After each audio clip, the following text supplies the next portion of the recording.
गुरुन् वैष्णवांच श्रीरूपं साग्रजातं सहगण रघुनाथान्वितं तं सजीवं सावधूतं सावधूतं परिजनसहितं कृष्ण चैतन्य देवं श्री राधा कृष्ण पदान् सहगण ललिता श्री विशाखान्विताश्च नमो महावदन्याय कृष्ण प्रेम प्रदायते कृष्णाय कृष्ण चैतन्य नामने गौरतुसे नमः तप्त कंचन गौरांगी राधे वृंदावनेश्वरी विश्वानुसुते देवी प्रणमामि हरिप्रिये हे कृष्ण करुणा सिंधु दीनबंधु जगतपते गोपेश गोपिका कांते राधा कांत नमस्तुते वृंदाय तुलसी देव्ये प्रियाय केशवस्य च कृष्ण भक्ति पदे देवी सत्यवते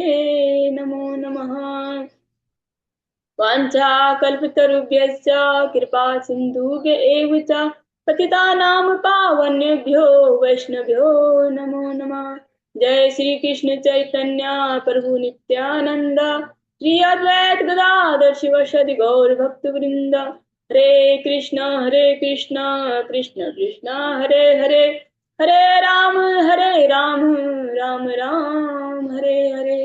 सर्वप्रथम भगवान के अभिन्न प्रकाश विग्रह संबंध ज्ञान प्रदाता गुरुपाद पद्म त्रिदंडी स्वामी अष्टोत्तर श्री श्रीमद भक्ति प्रसाद विष्णु गोस्वामी ठाकुर गुरु महाराज के चरण कमलों में कोटि कोटि दंडवत ज्ञापन करते हुए उनकी अहित की कृपा की प्रार्थना करती हूँ। वे हम पे कृपा करे ताकि निज कर्ताभिमान भाव को छोड़कर केवल उनकी वाणी के वाहक के रूप में अपना परिचय दे सकें। तत्पश्चात परम गुरुदेव नित्य लीला परवेश श्रीमद भक्ति दयित माधव गोस्वामी महाराज जययुक्त हो। परमेश्वर गुरुदेव जगत गुरु भक्ति सिद्धांत सरस्वती ठाकुर प्रभात जययुक्त हो। समस्त गुरु परंपरा जययुक्त हो। श्रीमान नित्यानंद प्रभु जययुक्त हो। युगा अवतार चैतन्य महाप्रभु जययुक्त हो। वृंदावन बिहारी राधा गोपीनाथ भगवान जययुक्त हो। भगवान के समस्त नाम भगवान के समस्त धाम भगवान के समस्त पार्षद जययुक्त हो। हम पे कृपा वर्षण करे ताकि हमारी हरि नाम में हरि गुरु वैष्णव सेवा में रतिमति हो सके। तत्पश्चात मैं अपने शिक्षक गुरुओं को दंडवत ज्ञापन करती हूँ। वे हम पे कृपा करे ताकि इसी तरह हमारा गुरु वैष्णव के सानिध्य में आध्यात्मिक जीवन आगे बढ़ सके। आज की प्रातःकालीन कक्षा को प्रारंभ करते हैं। ओम नमो भगवते वासुदेवाय ओम नमो भगवते वासुदेवाय ओम नमो भगवते वासुदेवाय।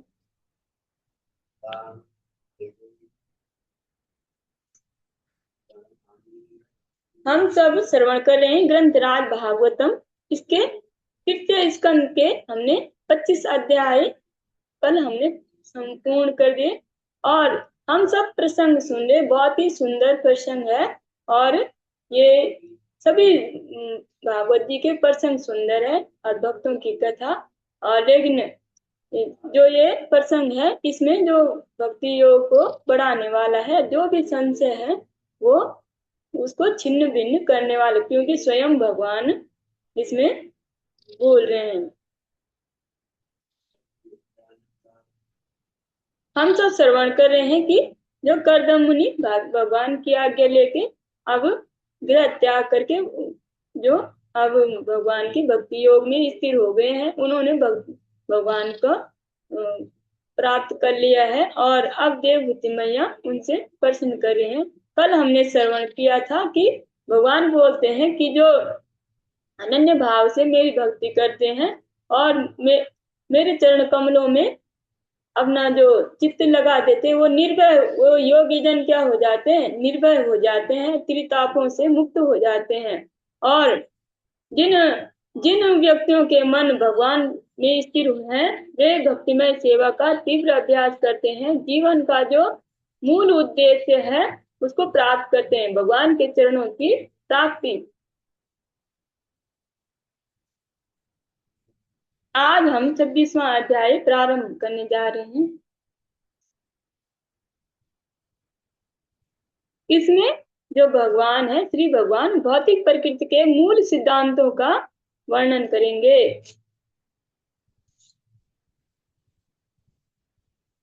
देवहूति मैया पूछ रहे हैं कि आप भक्ति योग की वो विधि बताइए जिसको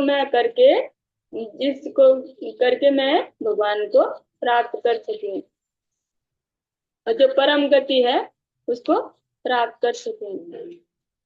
श्री भगवान वाच अथ ते अथ ते सम अथ ते संप्रवक्ष्यामि तत्त्वानां लक्षणं पृथक् यद् यद्विधि यद्विदित्वा विमुच्येत पुरुषः प्राकृतिर्गुणः। श्री भगवान कपिल ने आगे कहा, हे माता, अब मैं आपसे परम सत्य की विभिन्न कोटियों का वर्णन करूंगा जिनके जिनके जान लेने से कोई भी पुरुष प्रकृति के गुणों के प्रभाव से मुक्त हो जाता है। जो भगवान है वो परम सत्य है। भागवत जी में भी सत्यम परम धीमहि, जो परम सत्य कौन है? भगवान। और भागवत जी में आगे भी 10वें स्कंद में जब कारागृह में प्रकट होते हैं तो देवकी मैया और वसुदेव भी उनकी स्तुति करते हैं। सत्यव्रतम सत्य परम त्रिसत्यम सत्यस्य योनि विहितम च सत्य। जो परम सत्य है वो श्री भगवान है। और भगवान यहाँ पे अपने ही बारे में बोल रहे हैं, स्वयं भगवान। क्योंकि जो देवहूति मैया है वो भगवान को शरणागत होके उनसे मुक्ति की और इस जो जड़ संसार से कैसे मुक्ति हो और भगवान के चरणों में कैसी प्रीति बढ़े, इसके लिए वो शरणागत हुई है। तो भगवान यहाँ पे पुत्र भी है और गुरु का भी, एक गुरु के एक सदगुरु की तरह सभी प्रकार से कि सरलता से और जो भी भक्ति के पथ में जो भी ज्ञान है वो अपनी माता को दे रहे हैं। भगवान बोल रहे हैं, माता, अब मैं आपसे परम सत्य की विभिन्न कोटियों का वर्णन करूंगा जिसके जान लेने से कोई भी पुरुष प्रकृति के गुणों के प्रभाव से मुक्त हो सकता है। ज्ञानम निःश्रेयार्था यह पुरुषस्यात्मक दर्शनम यदाहुर्वर्णये तत्ते हृदय ग्रंथि भेदनम। ज्ञानम निःश्रेयार्थाय पुरुषस्यात्म दर्शनम याहुर्वर्णये तत्ते हृदय ग्रंथि भेदनम। आत्म साक्षात्कार की चरम सिद्धि ज्ञान है। मैं आपको वह ज्ञान बताऊंगा जिससे भौतिक संसार के प्रति आसक्ति की ग्रंथियां कट जाती हैं। अनादिरात्मा पुरुषो निर्गुण प्रकृति परः प्रत्यग्धामा स्वयं ज्योतिर्विश्वम् येन समन्वितम्। पूर्ण पुरुषोत्तम भगवान परमात्मा हैं और उनका आदि नहीं है। वे भौतिक प्रकृति के गुणों से परे हैं और इस भौतिक जगत के अस्तित्व के भी परे हैं। वे सर्वत्र दिखाई पड़ने वाले हैं क्योंकि वे स्वयं प्रकाशवान हैं और उनकी स्वयं प्रकाशवान कांति से संपूर्ण सृष्टि का पालन होता है। एक बार पुनः इसको हम एज इट इज इसका जो शब्दार्थ है वो सुनेंगे, क्योंकि जो व्याख्या है जो भगवान की जो अन्य उसके जो व्याख्याएं हैं उनका तो अभी अधिकार नहीं है करने में। फिर जो लिखा है उसी को पढ़ के स्पष्ट कर सकते हैं और कुछ हमारे जो मस्तिष्क में जो छप जाए, ऐसे जो भगवान की एक भी बात जिससे हमारे भक्ति पथ में अग्रसर होने में सहायता मिल सके। पूर्ण पुरुषोत्तम भगवान परमात्मा हैं और उनका आदि नहीं है। वे भौतिक प्रकृति के गुणों से परे हैं और इस भौतिक जगत के अस्तित्व के भी परे हैं। वे सर्वत्र दिखाई पड़ने वाले हैं। जो भगवान है वो सर्वत्र है। ब्रह्मा से लेकर एक अणु परमाणु का भी अस्तित्व बिना भगवान के नहीं है। भगवान के बिना कुछ भी नहीं है। भगवान सर्वत्र है और कुछ भी ऐसी ना भौतिक ना आध्यात्मिक कुछ भी एक अणु का भी अस्तित्व नहीं है भगवान के बगैर। तो भगवान क्या है? सर्वत्र है।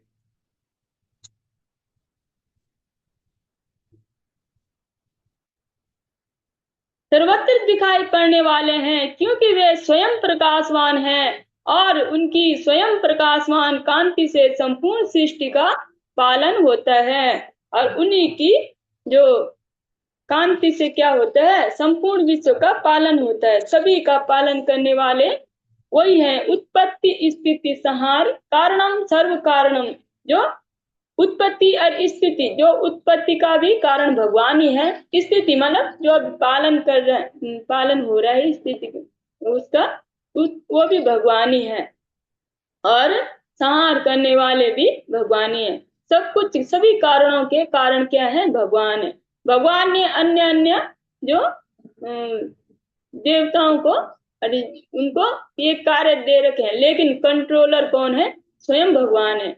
वो आगे के श्लोकों में हमने कल श्रवण किया कि भगवान बोल रहे हैं कि सारे जो भी देवी देवता हैं मेरे भय से सारे कार्य करते हैं। जो इंद्र है वो वर्षा करता है, जो सूर्य है वो अपना कार्य करता है, जो काल है वो भी अपना कार्य करता है मेरी अनुमति से, मेरे डर से।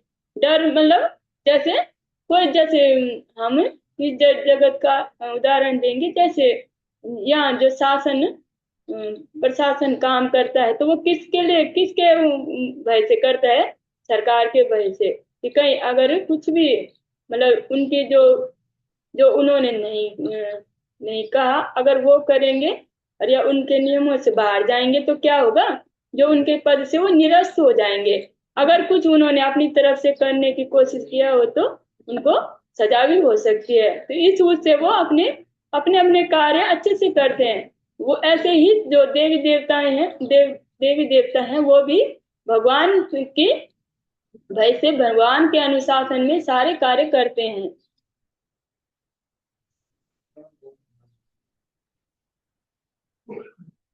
ऐसा प्रकृतिं सूक्ष्मा सूक्ष्म दैवीं गुणमयीं विभु यच्च यच्चये यच्चयोपगताम् अभ्यपद्यत लीलयः।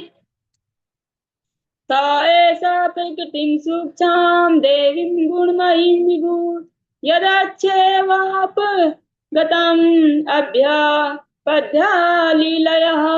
उस महान से महानतम पूर्ण पुरुषोत्तम भगवान ने सूक्ष्म भौतिक शक्ति को अपनी लीला के रूप में स्वीकार किया, जो त्रिगुणमयी है और भगवान श्री विष्णु से संबंधित है।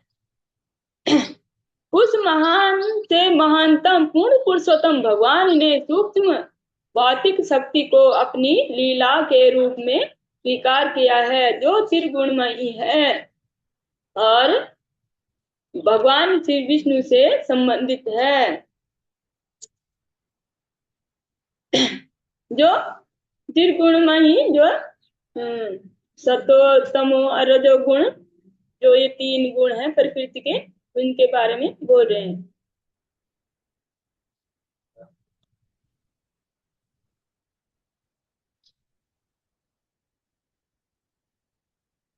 गुणैर्विचित्रा गुणैर्विचित्रा सृजितिं स्वरूपा प्रकृतिं प्रजः विलोक्या मुमुहे सद्या स इहा ज्ञान गुह्यः।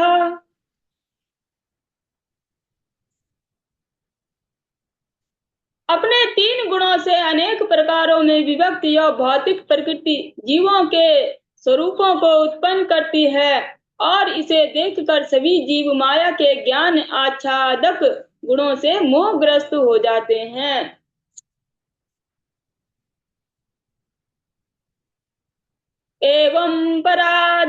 एवं पराभिध्यानेन कर्तव्यं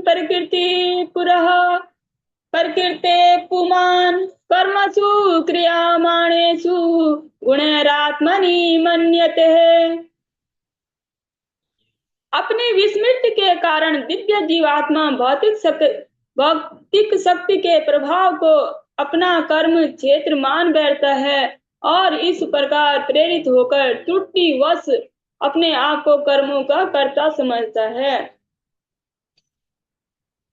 जो भगवान बोले कि अपनी विस्मृति के कारण जीवात्मा क्या करता है, भौतिक शक्ति के प्रभाव को अपना कर्म क्षेत्र मानता है। जो उसके आसपास है उसको ही वो अपना कर्म क्षेत्र मानता है, जो उसके शारीरिक संबंध नहीं होते हैं। और इस प्रकार प्रेरित होकर वो त्रुटिवश अपने आप को कर्मों का कर्ता मानता है और जो भी वो करता है स्वयं उसको अपने जो कर्मों का कर्ता मानता है। तदस्य संस्त्रीर्बन्धा पारतन्त्रं च सत्कृतं। तदस्य संस्त्रीर्बन्धा पारतन्त्रं च तत्कृतं। भवत्ययतर्तुरीशस्य साक्षिणो निर्वितात्मनः।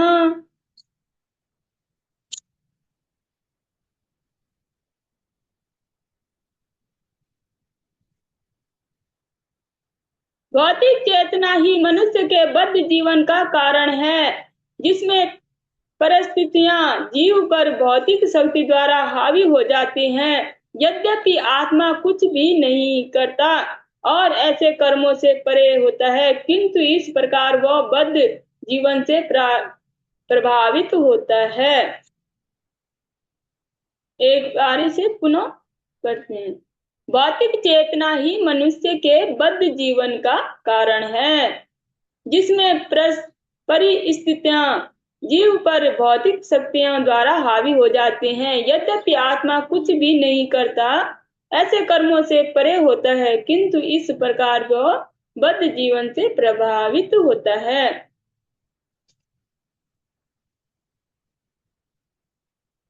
इसमें थोड़ा जो तात्पर्य है वो पढ़ लेते हैं। जो मायावादी विचारक हैं, जो परम आत्मा तथा व्यष्टि आत्मा में अंतर नहीं कर पाता, कहता है कि जीव की बद्ध अवस्था उसकी लीला है, किंतु लीला शब्द का अर्थ है श्री भगवान के कार्यकलापों में नियोजित होना। मायावादी इस शब्द का अनुचित प्रयोग करते हैं और कहते हैं कि भले ही जीव मल भक्ति सूकर क्यों न बन जाए, वह अपनी लीलाओं का आनंद भोगता है। यह अत्यंत अनुचित व्याख्या है।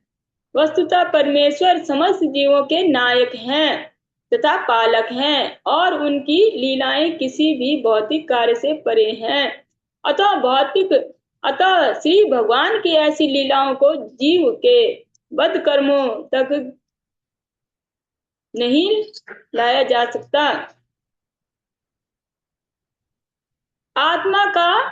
आत्मा में सच्ची आनंद है, शाश्वत आनंद तथा ज्ञान से पूर्ण है, किंतु माया के चंगुल में वह बार बार जन्म मृत्यु रोग तथा वृद्धा अवस्था का कष्ट पाता है। मनुष्य को भौतिक अस्तित्व की इस अवस्था की जो चिकित्सा करने हेतु गंभीर होना चाहिए और अपने आप को कृष्ण भावना में स्थानांतरित करना चाहिए, क्योंकि इस प्रकार उसके दीर्घकालीन दुख का सरलता से शमन हो जाता है।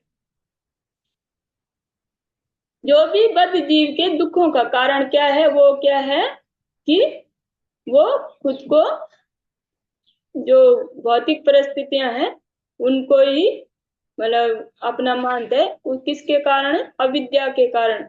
लेकिन जब गुरु वैष्णव की कृपा होती है और ये अविद्या के जो आवरण हट जाता है, तो वो समझ पाता है कि वो उसका अस्तित्व क्या है। जो वो अपने अस्तित्व को प्राप्त कर लेता है, तो उसे कुछ भी जो भौतिक आवरण है, भौतिक जो कष्ट है, उसे नहीं सताते। तब वो परमानंद और परम आनंद का अनुभव करता है।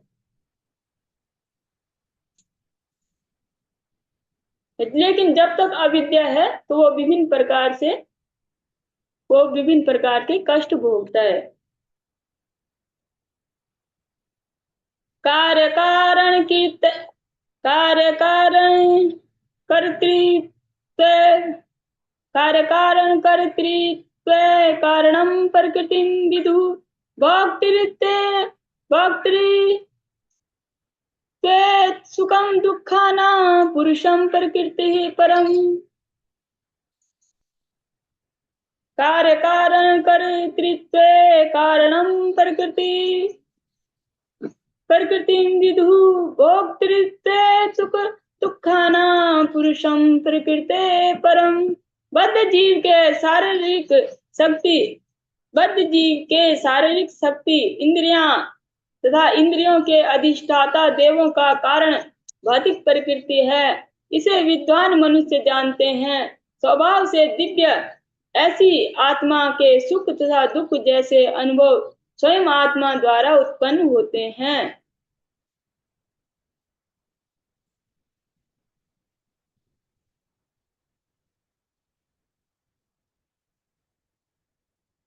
देवहूतिरुवाच प्रकृते पुरुषस्यापि लक्षणं पुरुषोत्तमं ब्रूहि कारणयोश्च सत् असद यदात्मकः। प्रकृते पुरुषस्यापि लक्षणं पुरुषोत्तमं ब्रूहि कारणयोरस्य सद असदस्य यदात्मकम्। देवहूति ने कहा, पूर्ण पुरुषोत्तम भगवान, कृपया आप परम पुरुष तथा उनकी शक्तियों के लक्षण कहें, क्योंकि ये दोनों इस प्रकट तथा अप्रकट सृष्टि के कारण है। बोल रहे कि आप परम पुरुष के जो लक्षण है उनका आप बताएं, क्योंकि ये दोनों जो प्रकट और अप्रकट मतलब जो दिखाई नहीं दे रही है, दोनों सृष्टियों का के कारण हैं।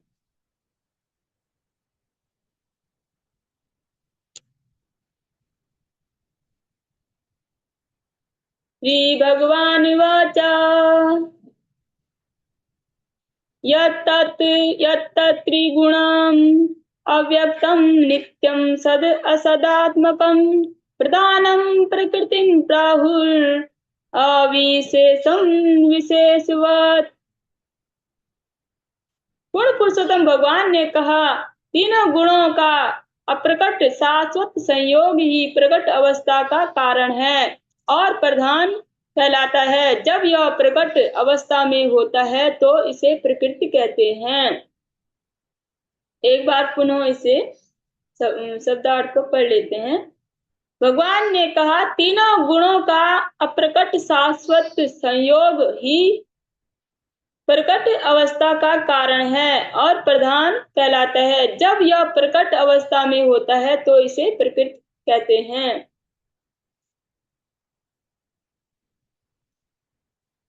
पंचभीर ब्रह्मा चतुर्भिर्दशभिस्तथा एतत् चतुर्विंशतिकं गणं प्रधानिकं विदु। 5 मूल तत्व, 5 सूक्ष्म तत्व, 4 आंतरिक इंद्रियां, 5 ज्ञानेंद्रियां तथा 5 कर्मेंद्रियां, इन 24 तत्वों का समूह प्रधान कहलाता है। जो प्रकृति के तत्व बता रखे, 5 स्थूल तत्व, 5 सूक्ष्म, 4 आंतरिक, 5 ज्ञानेंद्रियां तथा 5 कर्मेंद्रियां, इन 24 तत्वों का यह समूह प्रधान कहलाता है। आगे इन तत्वों के बारे में विस्तार से बताएंगे श्री भगवान। महाभूतानि पंचैव भूरापो अग्निर्मरुर्नभः तन्मात्राणि च तावन्ति गदादीनै मतानि मे। 5 स्थूल तत्वों के नाम हैं पृथ्वी, जल, अग्नि, वायु, आकाश। सूक्ष्म तत्व हैं गंध, स्वाद, रंग, स्पर्श, ध्वनि। इंद्रियाणि दश श्रोत्रं त्वग् दृग् त्वदृग् सन्नासिकः वाक्कारो चरणो मेढ्रं पायुर्दर्शम् उच्यते।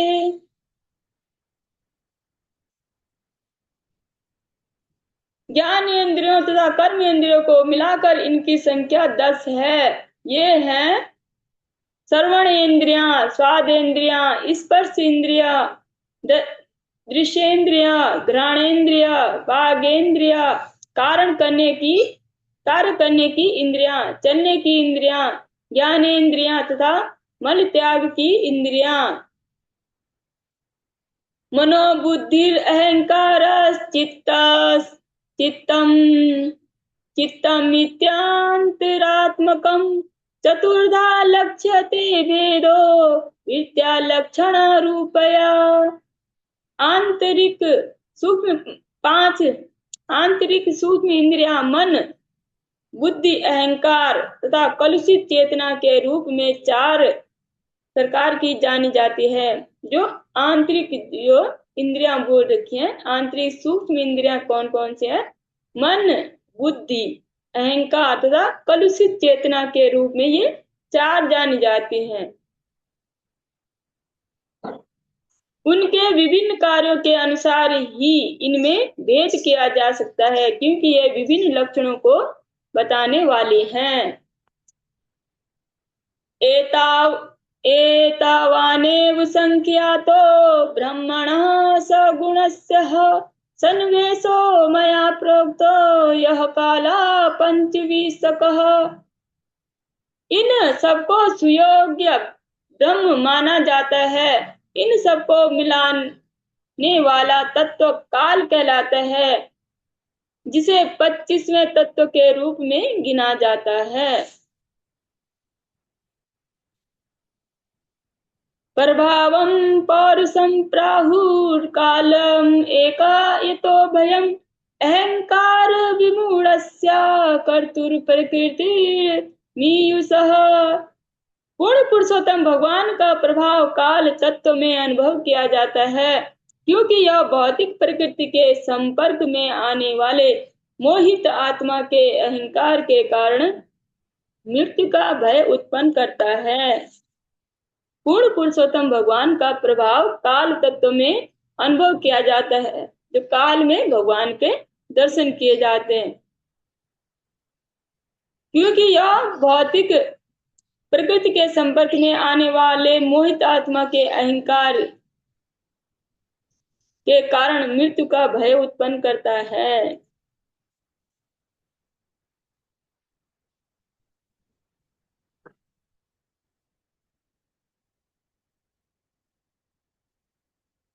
प्रकृतेर्गुण साम्यस्य निर्विशेषस्य मानवी चेष्टायत स भगवान काला इत्युपलक्षितः। हे मनुपुत्री, अपने जो माता जी को संबोधित कर रहे हैं, हे मनुपुत्री, जैसा मैंने बतलाया है, काल ही श्री भगवान है, जिससे उदासीन संभाव एवं अप्रकट प्रकृति के गतिमान होने से सृष्टि प्रारंभ होती है।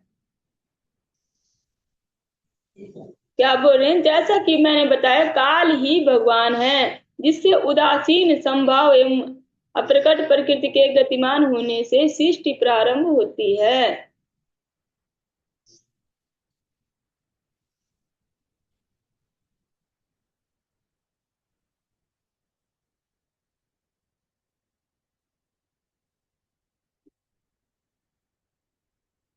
अंतः पुरुष रूपेण काल रूपेण यो वही समन्वेत्यायसु तत्त्वानां भगवानात्मा मायया। पूर्ण पुरुषोत्तम भगवान अपनी शक्तियों का प्रदर्शन करते हुए अपने आप को भीतर से परमात्मा के रूप में और बाहर से काल के रूप में विभिन्न तत्वों का समन्वय करते हैं। जो पूर्ण पुरुषोत्तम भगवान है वो क्या करते हैं, अपनी शक्तियों का प्रदर्शन करते हुए अपने आप को भीतर से परमात्मा, भीतर से सबका परमात्मा और बाहर से काल के रूप में विभिन्न तत्वों में समन्वित करते हैं। भगवान ही सबके रक्षक भी हैं और जो काल के रूप में जो काल भी वो भी भगवान ही है और पालक भी भगवान ही है, सब कुछ भगवान ही है। तो जो स्वरूप सिद्ध जीवात्मा ये समझ जाती है सभी कारणों के कारण भगवान है, तो भगवान के प्रेम भक्ति में संलग्न हो जाते हैं और इन तीर्थापों से मुक्त हो जाते हैं। दैवाच्छुभित धर्मेण याम स्वत्यायाम योनो परः पुमान् अधात्ता वीर्यं सासूत महतत्वं हिरण्यम्।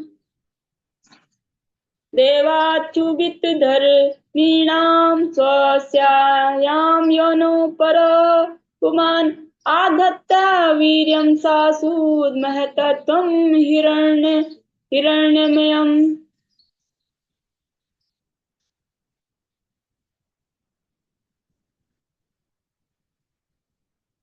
जब पूर्ण पुरुषोत्तम भगवान अपनी अंतरंगी शक्ति से भौतिक प्रकृति का गर्भाधान करते हैं तो भौतिक प्रकृति समग्र विराट बुद्धि को उत्पन्न करती है, जिससे हिरण्यमय कहते हैं। हिरण्यमय कहते हैं। यह तब घटित होता है जब भौतिक प्रकृति बद्ध जीवों के गंतव्य द्वारा क्षुब्ध की जाती है। एक बार से पुनः पढ़ लेते हैं। जब पूर्ण पुरुषोत्तम भगवान अपनी अंतरंगी शक्ति से भौतिक प्रकृति का गर्भाधान करते हैं तो उस भौतिक प्रकृति के समग्र विराट बुद्धि को उत्पन्न करती है। तो भौतिक प्रकृति क्या करते हैं, समग्र विराट बुद्धि को उत्पन्न करती है, जिसे हिरण्यमय कहते हैं। यह तब घटित होता है जब भौतिक प्रकृति बद्ध जीवों के गंतव्यों द्वारा क्षुब्ध की होती है। इसमें विष्णु पुराण में वर्णन आया है कि जीवात्माएं आध्यात्मिक प्रकृति से संबंधित होती हैं। जैसा ज्ञात है कि श्री भगवान की शक्ति आध्यात्मिक है और जीवात्मा भी यद्यपि तटस्था शक्ति कहलाते हैं, किंतु साथ ही वे आध्यात्मिक भी होते हैं। यदि जीवात्मा आध्यात्मिक न होते तो परमेश्वर द्वारा किए जाने वाला गर्भाधान संभव न होता।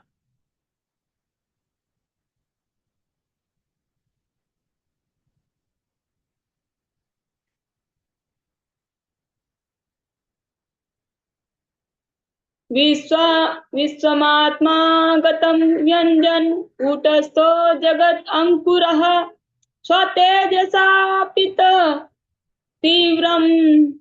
तीव्रमात्मा प्रसवापं तमः। विश्वमात्मा गतं व्यञ्जन कूटस्थो जगत् अंकुरः स्वतेजसा पीवत तीव्रमात्मा प्रसवापनं तमः। इस प्रकार तेजस्वी महतत्व जिनके अंदर संपूर्ण ब्रह्मांड समाया हुआ है, जो समस्त दृश्य जगत का मूल है और जो प्रलय के समय भी नष्ट नहीं होता बल्कि अपनी विविधता प्रकट करके उस अंधकार को निगल जाता है जिससे प्रलय के समय तेज को ढक लिया था। इस प्रकार तेजस्वी महतत्व जिनके अंदर संपूर्ण ब्रह्मांड समाया हुआ है, जो समस्त दृश्य जगत का मूल है और जो प्रलय के समय भी नष्ट नहीं होता, बल्कि अपनी विविधता प्रकट करके उस अंधकार को निगल जाता है जिससे प्रलय के समय तेज को ढक गया था। यत् यत्तत् सत्त्वं गुणं स्वच्छं शान्तं भगवतः पदम् यदाहुर्वासुदेवाख्यां चित्तं तन्महदात्मकम्। सत्व गुण जो श्री भगवान का ज्ञान प्राप्त करने की स्वच्छ सौम्य अवस्था है। जो सत्य गुण क्या है? भगवान को प्राप्त करने की स्वच्छ सौम्य अवस्था है। और जो सामान्यतः श्री वासुदेव या चेतना कहलाता है, मैं तत्व में प्रकट होता है।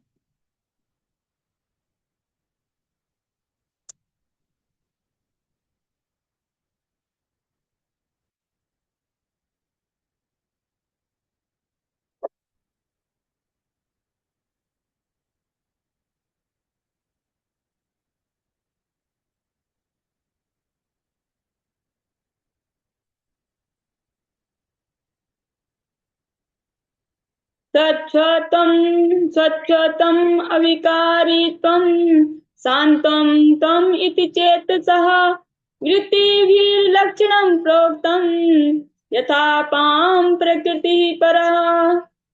मैं तत्व के प्रकट होने के पश्चात ये वृत्तियां एक साथ प्रकट होती हैं। जिस प्रकार जल पृथ्वी के संसर्ग में आने के पूर्व अपनी स्वाभाविक अवस्था में स्वच्छ, मीठा तथा शांत रहता है, उसी प्रकार विशुद्ध चेतना के विशिष्ट लक्षण पूर्ण शांत तत्व, स्वच्छता तथा अविकारित्व है। जो जैसे जल है, तो जल में जब कुछ मिलाया जाता है तो वो उतना मतलब अच्छा नहीं होता, लेकिन जब वो अपने स्वच्छ रूप में आता है, जो स्वच्छ होता है तो मीठा शांत रहता है, तो वो क्या है? स्वच्छ जल है। तो वैसे ही आत्मा का स्वरूप, आत्मा के क्या लक्षण है? वो है शांत, शांतित्व, स्वच्छता और अविकारित्व। ये आत्मा के लक्षण है, जिसमें कोई विकार नहीं रहता। जो सभी अस्वच्छता मतलब सभी जो भौतिक कलमोशों से जो निर्विकार हो जाती है। अशांतत्व मतलब जिसे जो भगवान के चरण कमलों में ही जिनका ध्यान रखे वो शांति महसूस करती है, अशांत नहीं रहते। तो ये है आत्मा के लक्षण।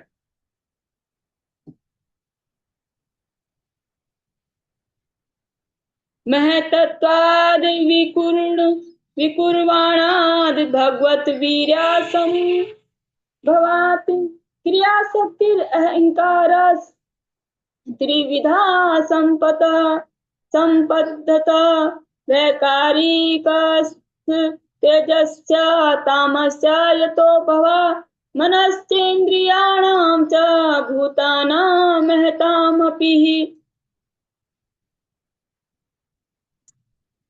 मैं तत्व से भौतिक अहंकार उत्पन्न होता है। जो मैं तत्व से ही सब कुछ सृष्टि उत्पन्न हुआ। ये प्रकृति के जो तीन गुण है उससे उत्पन्न होते हैं। अब हमने ये उसमें सुना कि मैं तत्व है, कि मैं तत्व बहुत जो मतलब महत्वपूर्ण है।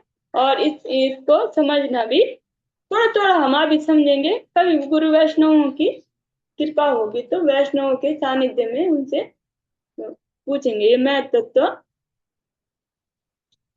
जो फिर भी जो इसमें जो वर्णन है उसको हम श्रवण कर लेते हैं। मैं तत्व से भौतिक अहंकार उत्पन्न होता है, जो श्री भगवान की निजी शक्ति से उद्भूत है। भौतिक अहंकार में मुख्य रूप से तीन प्रकार की क्रिया शक्ति होती हैं, सत्व, रज तथा तम। इन्हीं तीन प्रकार के भौतिक अहंकार से मन, ज्ञानेन्द्रिया, कर्म इंद्रिय तथा स्थूल तत्व भी उत्पन्न होते हैं।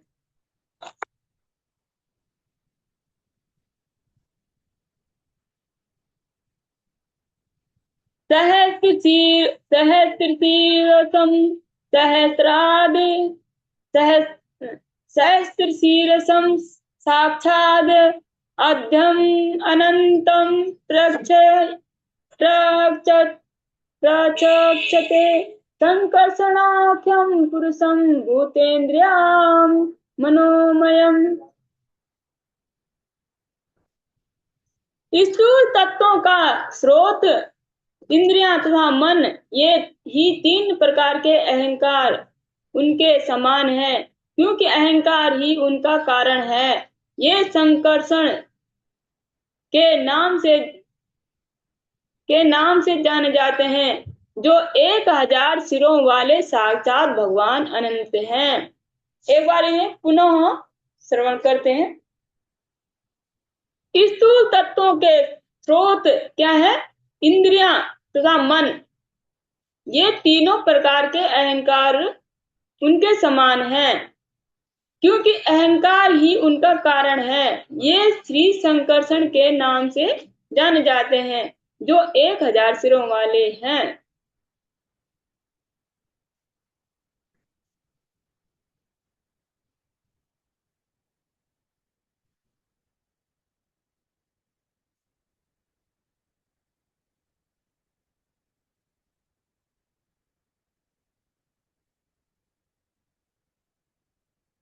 इसमें भी ये जो ये मैं तत्व है, ये अहंकार है, इसमें भी वर्णन है। व्याख्या में थोड़ा पढ़ लेते हैं, कुछ समझ में जो समझ सकते हैं। और तो गुरु वैष्णव कृपा से ही समझा जाएगा, लेकिन जो इसमें ग्रंथ में लिखा है उसे हम सुन लेते हैं। समझ आए चाहे ना आए, तभी श्रवण करते हैं।